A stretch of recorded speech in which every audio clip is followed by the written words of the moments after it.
cooking. Some of us like it, and some of us hate it. Me, I love to cook. I'm not the kind of person that's going to go spend $50 out on a meal, probably not get as good of a result as I would at home. I hope that I can show my passion for cooking to you, and then you, in turn, can maybe share that same passion or create your own meals at home. You know, I cook every day of my life. This is what I do. This is what I love. Also, growing up, I was always in the kitchen when my family was making meals, and I wanted to learn everything. I wanted to know everything. I wanted to do everything. I wanted to touch everything. So when I got older, I could create the same recipes and even new ones. Well, one that's always stuck is tacos. I love taco night.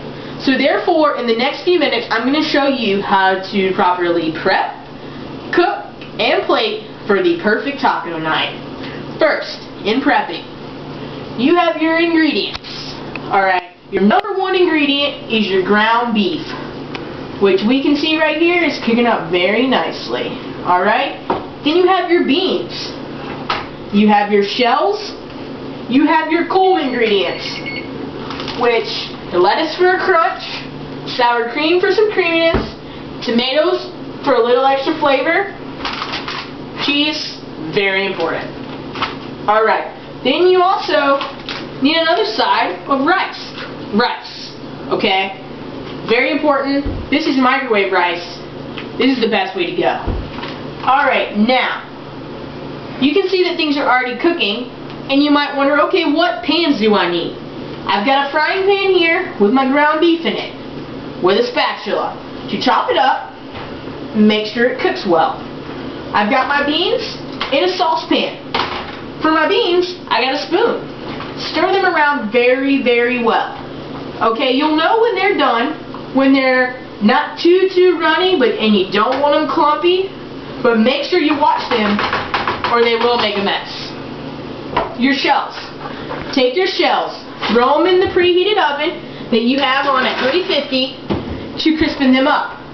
Your beef, cook it about halfway or 3/4 of the way, depending on how your stove cooks. Your beans, try to keep them at a lower temperature. Rice, let's get this puppy in the microwave. Vent it where it says, put it in your microwave, stand it straight up, put it in for a minute. Alright, now, let's finish this up. Let's get this cooked. Let's brown this meat. As you can see, it's browned up very nicely. There's lots of extra grease, but we'll take care of that in a minute. Alright, now our beans, heating up great. Keep them about this texture. Alright, let's see. Our meat, oh yeah, it's getting there.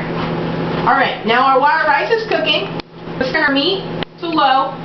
Let's go over to our sink. Let's pour this meat in the strainer. This is going to cut out all of that excess grease I just showed you. Alright, strain out that meat really quickly so it's still warm. Get it back over to your stove. Turn your eye on low. Put your strainer back. Take a little seasoned salt. Throw it in your meat. Oh, the rice is done. Let's go here. Let's get that meat. Meat's done. Beans are done.